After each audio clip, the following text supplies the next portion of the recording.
पूर्वीय हिमालय की गोद में बसा आखिरी बौद्ध साम्राज्य के साथ बाहरी दुनिया से 1974 तक अपने आप को अलग रखे दुनिया में सबसे ऊंचाई पर बसा यह छोटा सा देश भूटान, जिसे एंशिएंट टाइम में लहोमोन सदर्न लैंड ऑफ डार्कनेस से भी जाना जाता था। भूटान के अनदेखे दक्षिणी हिस्से में मिलता है घने जंगल और कमाल की बायोडाइवर्सिटी, और भूटान अपनी कल्चर और संस्कृति के लिए काफी सेंसिटिव है। इस वजह से यहाँ के लोगों का रहना सहना उनकी संस्कृति के आधारित है। और हाँ, 74% से भी ज्यादा भूटान के लोग बुद्धिज्म में मानते हैं।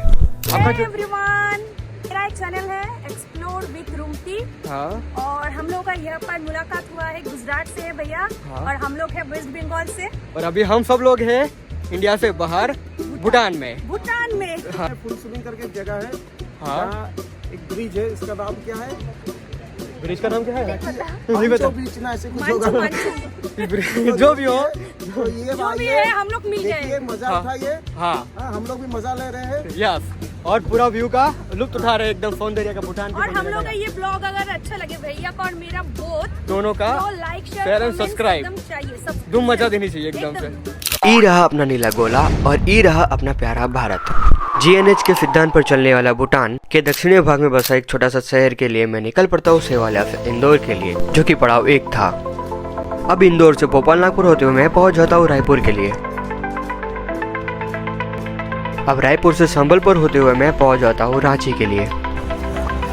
अब करीब 1663 किलोमीटर काट के मैं पहुंच जाता हूँ सिलीगुड़ी पड़ाव 4 के लिए। और सिलीगुड़ी से मंजिल एकदम करीब दिखाई देती है तो मैं पहुंच जाता हूँ हासीमारा, और हासीमारा से मैं निकलता हूँ फुनचुलिंग के लिए। लेकिन रुकिए, हासीमारा से भूटान जाना है तो पहले वो देख लेते हैं। अभी हम हासीमारा वेस्ट बंगाल के नॉर्थ में पड़ता है, जिसका डिस्ट्रिक्ट अलीपुरद्वार लगता है। हासीमारा से जयगांव जाने के लिए बस तो नहीं, लेकिन 40 रुपए की ऑटो पकड़ के मैं निकल पड़ता हूँ अपनी मंजिल की आखिरी पड़ाव की तरफ।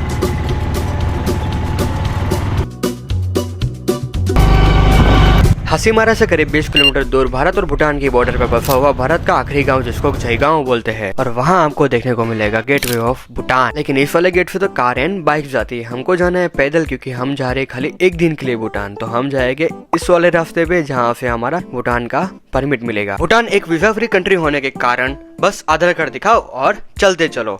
कॉरिडोर में चलते चलते आपको भूटान की प्राकृतिक और सांस्कृतिक फोटो के नजारे देखने को मिलेंगे। पेडेस्ट्रियल टर्मिनल से भूटान में कदम रखते ही इतनी खुशी होती है कि अपने पैसों पे मैं 2428 किलोमीटर सोलो ट्रैवलिंग करके लाइफ में पहली बार मैं दूसरी कंट्री में ट्रैवल किया हूँ। भूटान दुनिया का एक लौता ऐसा देश है जहाँ ट्रैफिक सिग्नल लाइट नहीं है, और यहाँ 1999 तक टेलीविजन भी नहीं था। और आज मेरे साथ इस सफर में एक मेहमान है। अच्छा लग रहा है। Welcome to Bhutan. Uncle ji, आपका नाम क्या है? गावा। अच्छा जी, अपनी टैक्सी कहाँ पे है? यहीं पे है? ओके। पूरा भूटानी पेरस है यहाँ होगा। ये कपड़े को क्या बोलते हैं जो पहना है आपने? क्या बोलते हैं? गो। पेडेस्ट्रियल टर्मिनल से गावा अंकल की 1500 रुपए में टैक्सी पकड़ के मैं और मेरे दोस्त फुनचुलिंग देखने के लिए चल पड़ते हैं।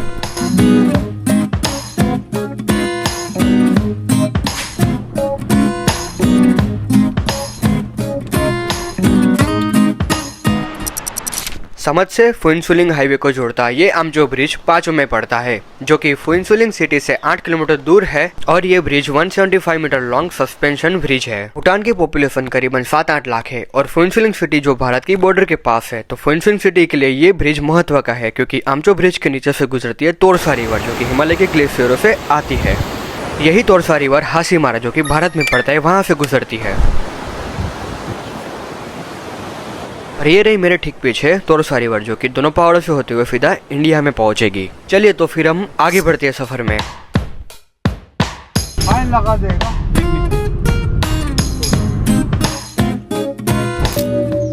और मैं पहुंच चुका हूँ spiritual heart of फुनचुलिंग, पल्डेन toffee Choling फेडरा। ये बौद्ध शिक्षा और अभ्यास का केंद्र है। यहाँ शांत गंतव्य न केवल श्रद्धालुओं को, तीर्थयात्रियों को भी आकर्षित करता है।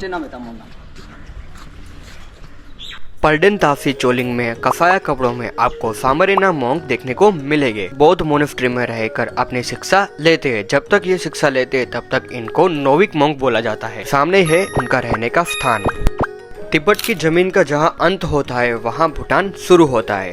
भूटान की सभ्यता करीब 4000 साल पुरानी है। 1000 साल पहले लोग यहाँ पे अलग अलग कबीलों में रहते थे। 1747 ईस्वी में बौद्ध धर्म के महान तांत्रिक गुरु पद्मसंभव भूटान पहुंचे, जिनको गुरु रिम्पोची के नाम से भी जाना जाता है।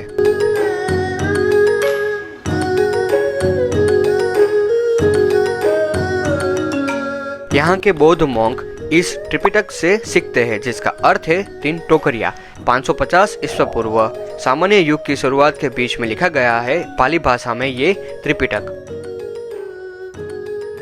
त्रिपिटक को फुट पिटक, अभिधम्म पिटक और विनय पिटक में बांटा गया है। और जब मेरा ध्यान त्रिपिटक पे जाता है तो देखा कि यहाँ के बच्चों ने उसके ऊपर साइन किए हुए हैं। भूटान में बौद्ध धर्म 7th सेंचुरी में आता है। गुरु रिम्पोची को भगवान बौद्ध के बाद दूसरा दर्जा दिया जाता है भूटान में।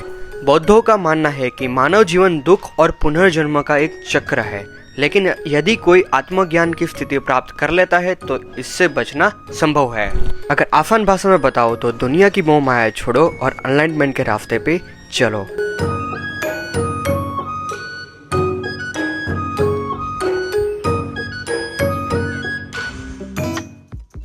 Bhutan high value low volume नीति से चलता है, तो अगर आपको भूटान में रुकना है तो FDF मतलब कि सस्टेनेबल डेवलपमेंट फी 1200 रुपया पर डे पर हेड चुकाना पड़ेगा। अगर आप भूटान सुबह आते और शाम को निकल जाते तो आपको वो फ्री में पड़ेगा। भूटान के लोग जोंखा लैंग्वेज बोलते हैं, जो कि टिप्टो बर्मन लैंग्वेज है। अमन क्या है? चिनडिंग गेनेबा, क्या नाम है? रिचिंदिंग खरपंडी गुम्बा। आपका ये निकल जा रहा है। रिचिंदिंग खरपंडी गेनबा। पैसा दिखाओ, पैसा दिखाओ, पैसा दिखाओ लोगों। जल्दी दिखाओ। हाँ जल्दी दिखाओ तुम। ये जो और आगे है भूटान का पैसा। 100 का नोट, 50 का नोट। ये कौन है? ये अभी का राजा है। आपको वो देख के इधर आया क्या? हाँ, नीचे वाला देखा। नीचे वाला कौन सा देखा? कौन सा पॉइंट है लास्ट हमारा? गुम्बा मंदिर वगैरह। ये पेडलन कौन सा है? वही काउंसलिंग। क्या नाम है वो? मैंगो जूस है क्या? You fresh. ये है भूटान का मैंगो जूस और ये पी रहा है भूटान का लीची जूस। बट यहाँ पे लिखा है 15 रुपीज, ये ले रहा है 20 रुपीज। आई थिंक फॉरेनर है ना हम लोग, इसलिए हाँ थोड़ा ज्यादा टैक्स यहाँ पे भी भरना पड़ता है फॉरेनर के लिए। ये गुम्बा इधर का खरपटनी गेम्बा बोलेगा। नीचे का तासी छोलंग। तो पहले तासी छोलंग जाएगा। रख दूं मैं इसको अंदर? रखो। क्या है? अभिश्री अग्रवाल। और आप कौन सी क्लास में पढ़ते हो? कहाँ पे पढ़ते हो? कलकत्ता में। अच्छा, फर्स्ट स्टैंडर्ड में पढ़ते हो। हाथ तो मिलाइए। वहाँ देखिए। हाय बोलो। हाय बोलो। हाय। Good evening everyone. और अभी मैं हूँ अभिश्री के साथ, जो कि अभी कौन सा जूस है? लीची का जूस पी रही हूँ। उनका धन उसमें ज्यादा है, हमारे साथ बात करने में जान कम और लीची में ज्यादा है। भूटान की करेंसी नंगल ट्रम है, जो कि इंडिया के 1 रुपए के बराबर 1 नंगल ट्रम होता है। भूटान में इंडियन रुपी भी चलता है, तो आपको टेंशन लेने की कोई जरूरत है नहीं। भाग जाता भूटान का पैसा। घो नाम का पोशाक पुरुषों पहनते हैं और किरा नाम का पोशाक वुमेन पहनती है। अब तीसरा व्यू पॉइंट देखने के लिए मैं पहुंच चुका हूँ खारबंदी मोनेस्ट्री में। उससे पहले थोड़ा यहाँ पे ठंडा पानी और जूस हो जाए। कितना हुआ?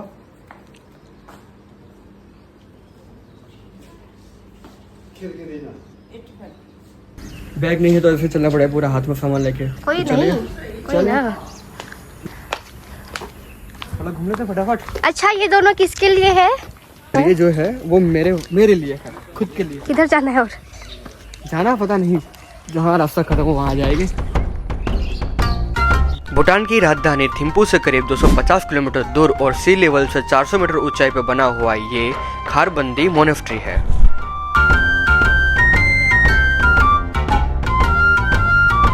पीछे मेरे जो सिटी दिख रहा है वो तोरसा रिवर के किनारे बसा हुआ जयगांव है, जो कि भारत में पड़ता है और ये भूटान के खारबंदी मोनेस्ट्री से बेहद खूबसूरत दिखता है। खारबंदी मोनेस्ट्री के बारे में बताया जाता है कि एक कपल था जिनका बच्चा नहीं हो रहा था, तो जब उन लोगों ने यहाँ के प्रे किया तो उसके बाद उनको एक बच्चा हुआ। तब से यह स्थान अनप्रोडक्टिव दंपति के लिए पूजनीय स्थल के रूप में जाना जाता है। बौद्ध धर्म के अंदर प्रेयर व्हील और बेल को बहुत मान्यता दी जाती है, जिसको मानी व्हील भी बोला जाता है, जो कि शांति, कंपेंशन, स्ट्रेंथ एंड विजडम का प्रतीक है।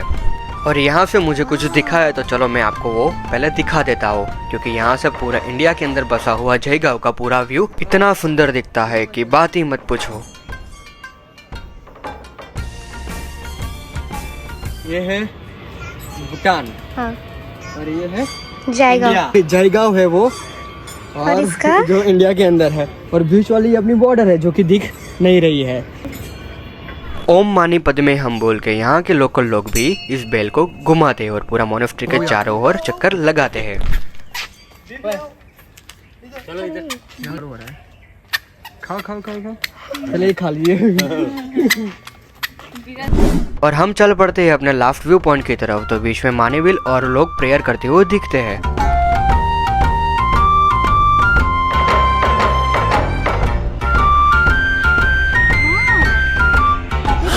भूटान में आप अपनी कार और बाइक लेके आ सकते हैं, क्योंकि भूटान उन अन्य एशियन देशों में से एक है जो भारतीय ड्राइविंग लाइसेंस को स्वीकारता है। तो आधार कार्ड और पासपोर्ट रखिए वोटर आईडी के साथ और चल पड़ो सीधा भूटान के अंदर। पाचू में पहुंचने के बाद बेहद खूबसूरत वाटरफॉल देखने को मिलता है। भूटान पहला कार्बन नेगेटिव कंट्री है। भूटान की जमीन को 70% जंगल कवर करते हैं, तो उस वजह से जितना भी कार्बन डाइऑक्साइड देश में प्रोड्यूस होता है उससे ज्यादा ये जंगल एब्जॉर्ब कर लेते हैं। अब थोड़ा यहाँ पे पेट पूजा हो जाए तो यहाँ पे हमको मिलता है छोटा सा मिनी रेस्टोरेंट, जो कि घर भी है और रेस्टोरेंट भी है। भूटान के अंदर जो भी आप घर देख रहे हो या फिर कोई और चीज देख रहे हो, वो ज्यादातर लकड़ियों और पत्थरों से बना होता है। टाइम लगेगा तो कितना लगेगा? वो ज़्यादा लगेगा। हाँ, बनाना यूट्यूब में डालने के लिए। ऑर्डर आ चुका है, जिसमें मैंने चाय, कोका चाट और केवा दात्सी, जो कि भूटान की डिश है, और इंडा बुर्जी के साथ मैं खाना स्टार्ट करने लगता हूँ।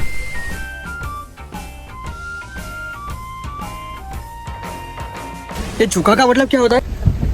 डिस्ट्रिक्ट का नाम है यहाँ पे, चूका। आपका 1200 रुपया, 6000। ब्यूटीफुल सनसेट देखते देखते अब समय हो चुका है घर की तरफ जाने का। भूटान में टाइम इंडिया से 30 मिनट आगे चलता है, लेकिन किचन का बहुत कम नहीं है। क्या नहीं है? है ओके, किचन है, हाँ, लेकिन ओपन में हम नहीं करते है बोल के नहीं। ओके, दुआ का दिन से, और फिर से मिलेंगे आपसे। बहुत अच्छा लगा आज आपके साथ। Tata, bye bye. भारत की 4 राज्यों की सीमा भूटान से लगती है। टोटल 2 गेट है भूटान और भारत के बीच में, इसीलिए यहाँ पे इतना भीड़ लगा रहता है। बस 20 मिनट के वेट के बाद फिर से मैं चलते हुए अपने देश में पहुँच जाता हूँ। हासीमारा जाने के लिए आपको भूटान के गेट से 10 रुपये वाला ऑटो लेके जयगांव के बस स्टैंड जाना पड़ेगा, और वहाँ से 40 रुपये का ऑटो पकड़ के आपको हासीमारा पहुँचाएगा।